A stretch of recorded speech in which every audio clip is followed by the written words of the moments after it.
Hello anime army. जिस चीज का हमें इंतजार था वो चीज आ चुकी है, यानी सोलो लेवलिंग। और आज हम इसे पहले एपिसोड को एक्सप्लेन करने वाले हैं, तो वीडियो को पूरा देखना। तो एपिसोड की स्टार्टिंग में सीन में हमें 3 साल पहले की स्टोरी दिखाई जाती है, जहाँ पे टापू पे लड़ाई हो रही होती है और शिप के लोग वहाँ पे देख रहे होते हैं उस टापू पर। और दूसरा आदमी अपने कैप्टन से कहता है हमें उन लोगों की मदद करने जानी चाहिए, लेकिन शिप का कैप्टन कहता है नहीं, हम उन लोगों की कोई मदद नहीं कर सकते। हमारे पास जो भी हथियार है वो इस लायक नहीं है कि हम उन्हें मार सके। अगर कोई मुसीबत से निपट सकता है तो वो है हंटर्स। फिर हमें टापू की लड़ाई दिखाई जाती है, जहाँ पे सारे हंटर लड़ाई के लिए तैयार होते हैं और वो सभी भी डरे हुए होते हैं। और तभी उन सभी पर एक बड़ा एंट का ग्रुप हमला कर देता है और हंटर लड़ने के लिए अपना मैजिक का इस्तेमाल करते हैं, फायर बॉल। पर एंट मोस्टर को उससे कुछ नहीं होता और वो सभी हंटर्स को मारने लगते हैं। और उस टीम का लीडर मरने ही वाला होता है, तभी उसे कोई आदमी बचा लेता है और वो आदमी अपनी मैजिक से उसे हील करने लगता है और वो आदमी ठीक हो जाता है। पर वो मोस्टर फिर से उस पर अटैक करने लगते हैं और तभी वहाँ पे एक और आदमी आ जाता है जो अपनी थंडर स्ट्राइक से उन सारे मोस्टर को जला देता है। और दूसरा आदमी अपनी ताकत से इंस्ट मोस्टर को मारने लगता है और वहाँ पे एस रैंक के हंटर आ जाते हैं उन सभी को बचाने के लिए। और वो लड़का उस लड़के से कहता है तुम बहुत जल्दी में थी क्यों? और वो आदमी कहते मैं इसलिए यहाँ पे जल्दी आया क्योंकि मैं इस लोगों को बचाना चाहता था और मुझे पता था कि तुम दोनों यहाँ पे जरूर आओगे। और तभी वहाँ पे उन सभी का लीडर आ जाता है और वो दोनों उस पर अटैक कर देते हैं और एक आदमी उसका एक जबड़ा पकड़ लेता है और दूसरा आदमी अपने थंडर स्ट्राइक से उस पर हमला कर देता है और वो आदमी उसका जबड़ा भी तोड़ देता है। और वो मोस्टर बहुत ज्यादा गुस्से में आ जाता है और उस पर अटैक कर देता है और वो आदमी भी अपना ताकतवर हमला कर देता है और उसे मार देता है। और वहाँ पे ऐसे और मोस्टर आ जाते हैं और वो आदमी पहले से ज्यादा जोश में आ जाता है उन सभी से लड़ने के लिए, अपना ताकतवर हमला कर देता है, जिस वजह से वहाँ पे एक बड़ा धमाका हो जाता है। फिर आगे के सीन में हमें एक और हंटर को दिखाया जाता है, जहाँ पे भी उस मोस्टर ने वहाँ पे अटैक कर दिया होता है और वो हंटर अपनी मैजिक फायर से उन सभी को जला देता है। फिर हमें एक स्टोरी सुनाई जाती है कि 10 साल पहले एक पोर्टल खुला था जो हमारी दुनिया को दूसरी दुनिया से जोड़ता था और हर गेट में बहुत सारे मोस्टर थे और उन मोस्टरों को गोलीबारी से मारा नहीं जा सकता था। और जो लोग उन मोस्टर को लड़ने के लिए खुद को काबिल बना पाए उन्हें हंटर के सम्मानित किया जाता था। और उन सभी की भी रैंक होती थी, जैसे कि S rank, A rank, B rank, C rank, D rank. और ये शक्तियाँ जागने के बाद वो कुछ भी कर ले लोग वो अपनी ताकत नहीं बढ़ा सकते। फिर आगे हमें 3 साल बाद का सीन दिखाया जाता है, जहाँ पे एक गेट ओपन होता है और वहाँ के हंटर्स वहाँ पे शिकार करने जा रहे होते हैं। और तभी एक आदमी कहते तुम यहाँ क्या कर रहे हो? मुझे तो लगा तुम शिकार करना छोड़ चुके हो। वो आदमी कहता हाँ मैंने छोड़ दिया था, लेकिन मैं फिर से बाप बन गया, तो मुझे पैसे की जरूरत है। और तभी गाइस यहाँ पे अपनी हीरो की एंट्री होती है और इसका नाम होता है जिंगू और सभी लोग वहाँ पे उसके ग्रीट कर रहे होते हैं। वो आदमी कहते ये सब क्या हो रहा है? सभी लोग इसे ग्रीट कर रहे हैं, क्या ये इतनी बड़ी तोप है क्या? और वो आदमी कहता है तोप तो छोड़ो, ये छुरी भी नहीं है। तुम्हारे जाने के बाद ये लड़का यहाँ पे आया था और तुम्हें पता है ये रेड मिशन बेबी इसे बहुत ज्यादा चोट लग गई थी, हमें इसे हॉस्पिटल भेजना पड़ा। ये सबसे ताकतवर हंटर नहीं लेकिन सबसे कमजोर हंटर जरूर है। वो आदमी कहते क्या सच में? तो ये इतना बड़ा लल्लू पंजू है? वो आदमी कहते धीरे बोलो हमारी बात सुन लेगा। मगर गए जिंगू ने सारी बात सुन ली होती है और वो कह रहा था नहीं ये बात सच है, मैं बहुत कमजोर हूँ। और तभी वहाँ पे उसकी फ्रेंड आती है जिसका नाम होता है जूई, जो कहती है तुम्हें फिर से चोट लग गई। जिंगू कहता है तुम्हें क्या लगता है मेरे साथ क्या हुआ होगा? जूई कहती है मैंने सुना कि तुम हॉस्पिटल में थे। और जिंगू कहता हाँ वो ई रैंक की गुफा थी और वहाँ पे सारे हंटर्स ताकतवर थे, इसलिए उन्हें लगा कि हमें हीलर की कोई जरूरत नहीं, इसलिए बिना हीलर के सभी लड़ने चले गए। पर मैं उन जैसा ताकतवर नहीं हूँ ना, इसलिए मैं जख्मी हो गया। जूई कहती है ये क्या कह रहे हो तुम? वो सेल्फिश लोग सिर्फ अपने बारे में सोचते थे। जिंगू कहता है कोई बात नहीं, कमजोर मैं हूँ, मैं उन सभी की कोई गलती नहीं। फिर हमें वहाँ के लीडर को दिखाया जाता है जिसका नाम होता है जूसोन और वो सभी लोग अंदर जा रहे होते हैं। वो आदमी जिंगू से कहता तुम हमारे पीछे ही रहना, ठीक है? फिर हमें जिंगू के हाल दिखाया जाता है जिसके पास लड़ने के लिए सिर्फ एक नाइफ ही होती है और जिसमें भी कोई जादू नहीं होता और उसके पास इतने पैसे भी नहीं होते कि वो अपने लिए हथियार खरीद सके। फिर भी वो अपना हीरो है जो पीछे नहीं हटता, जो मॉन्स्टर का शिकार करने के लिए अंदर चला जाता है। फिर हमें नेक्स्ट में चेयरमैन गो को दिखाया जाता है जो आपस में बातें कर रहे होते हैं कि और दूसरा आदमी कहता आपकी गवर्नमेंट के साथ मीटिंग कैसे रही? चेयरमैन गो कहते हैं वो नाराज है क्योंकि तहखाने के राज खुल गए, लेकिन तहखाने के अंदर की चीजों को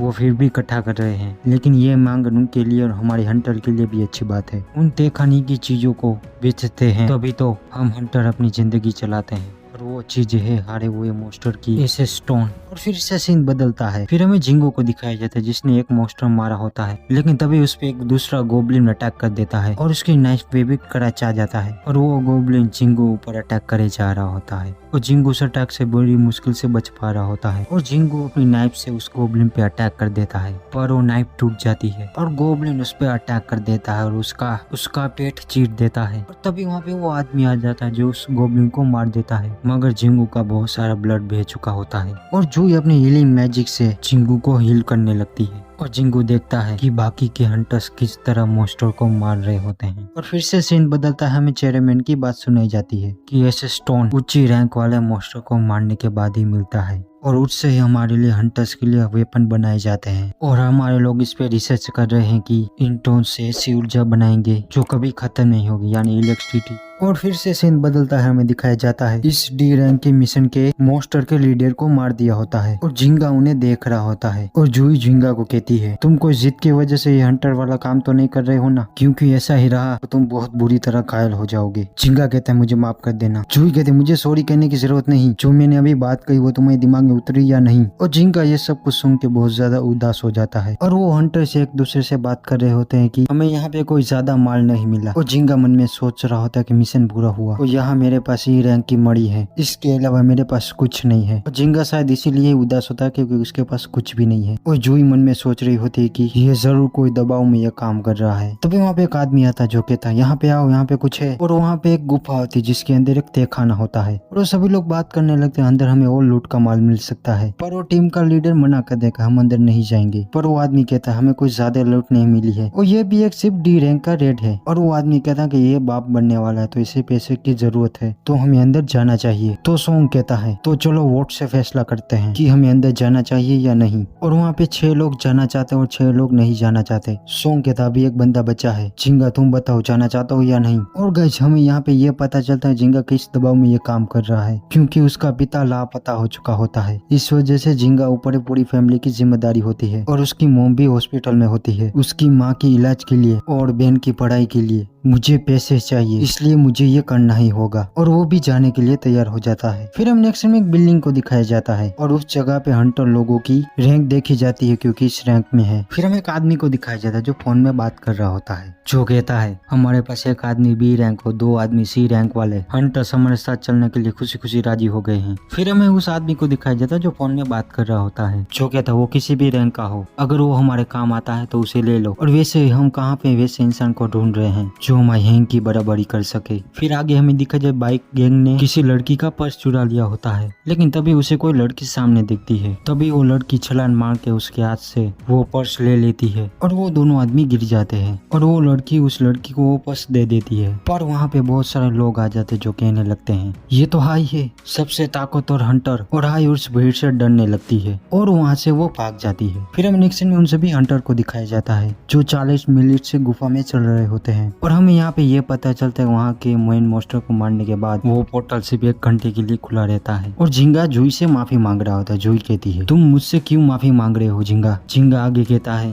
क्योंकि मैंने हाँ कही अंदर जाने के लिए और मुझे लगता है कि तुम मुझसे नाराज हो। और जूही गुस्से में कहती है हाँ मैं तुमसे नाराज हूँ, तुम क्या भूल गए तुम्हारे साथ अभी अभी क्या हुआ था, तुम मरते मरते बाल बाल बचे हो, अगर मैं तुम्हें हिल नहीं करती तुम मारे जाते, और इतना सब होने के बाद भी तुम अंदर जाना चाहते हो। और जिंगा मन में सोच रहा हो कि ये बात सच है कि जूही ने मेरी बहुत बार जान बचाई है। जिंगा कहता अब मुझे माफ भी कर दो यार। जूही कहती ठीक है मैं तुम्हें माफ कर दूंगी, बदले में तुम्हें मुझे टिप देनी होगी, तुम मुझे लंच करने ले जाओगे। और उन सभी लोगों को आगे एक बड़ा डोल मिलता है और सभी लोग अंदर जाने के लिए तैयार हो जाते हैं। और फिर से सीन बदलाता हमें गोल्ड चेयरमैन को दिखाया जाता है जो कह रहे होते हैं तुम सभी लोग आगे जाके हंटर बनने जा रहे हो और इसमें से कहीं होगे जो हंटर बनना नहीं चाहते और कुछ बनना चाहते हैं। मैं भी उन लोगों को भी कुछ कहना नहीं चाहता, कौन अपने आप को मौत के हवाले करेगा, लेकिन तुम सभी हंटर बनना चाहते हो तो तुम्हें ध्यान रखना होगा कि रेड मिशन बहुत ज्यादा खतरनाक होते हैं। वो कोई भी हंटर हो जिसने रेड मिशन की हो फिर भी वो लोग चौकन्ना ना रहते हैं। तुम सभी हंटर बनना चाहते हो तो तुम भी कभी रेड में लापरवाह मत होना वरना अपनी जान गवा बैठोगे। और फिर से हम उन सभी को दिखाया जाता है जो डोर के अंदर आ चुके होते हैं। और गाइस वहाँ का माहौल बहुत ज्यादा क्रीपी होता है, वहाँ हर तरफ मूर्तियां ही होती है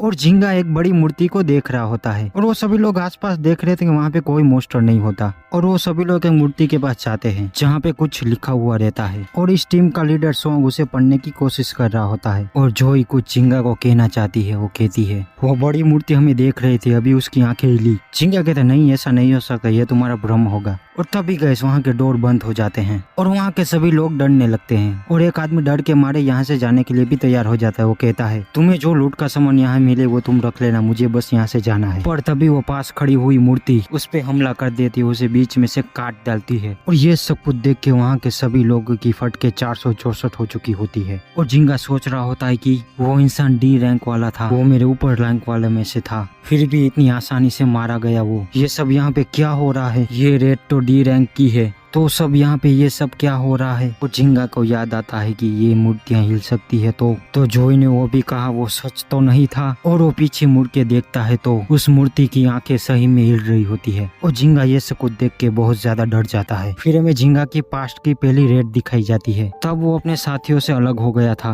और फंस गया था। मुझ पे गोब्लिन मोस्टर ने हमला कर दिया था और इसके बाद मैं 2-3 वीक हॉस्पिटल में पड़ा हुआ था और एक बार तो मैं भूल भुलैया में भी खो गया था और भूख प्यास से नहीं वाला था। मुझे इससे फर्क नहीं पड़ता कि देखा ना कितनी नीचे रैंक का है, मैं खुद को हमेशा मौत के मुंह में ही पाता था। और मेरे बाकी साथी बहुत अच्छे मॉन्स्टर मारते थे, बहुत अच्छा पैसा कमाते थे, पर मेरे पास मेरा सिर्फ एक नाइफ ही था और वो कभी भी टूट जाए तो मुझे मेरे हाथों से लड़ाई करनी पड़ती थी। और आगे भी मैंने ऐसी नौकरियां की जिसमें मेरी जान जाने का खतरा था। इसके बाद भी जिंदा रहने के लिए अपनी आंखें खुली रखी और जब सही मौका आता तब मैं हमला करता। इसलिए शायद मैं कह पाया कि सभी लोग अपनी जान बचाने के लिए नीचे झुको। और तभी वो मूर्ति अपनी आंखों से हमला कर देती है, एक लेजर बीम, और उस लेजर बीम के हमले से 2-3 लोग मारे जाते हैं और झिंगा जोई को बचा लेता है। और उन सभी लोगों को पता चल ही गया होता है कि हम यहाँ से जिंदा नहीं लौटने वाले और झिंगा लास्ट में कहता है हम मरने वाले हैं। तो गाइस यहाँ पे होता है ये एपिसोड खत्म। और एपिसोड अच्छा लगे तो लाइक और सब्सक्राइब कर देना और ऐसे आगे भी सोलो लेविंग के एपिसोड आते रहेंगे। तो सब्सक्राइब नहीं है तो सब्सक्राइब करके रखो। तो इन्हीं में आदमी तो मिलते हैं नेक्स्ट एपिसोड में।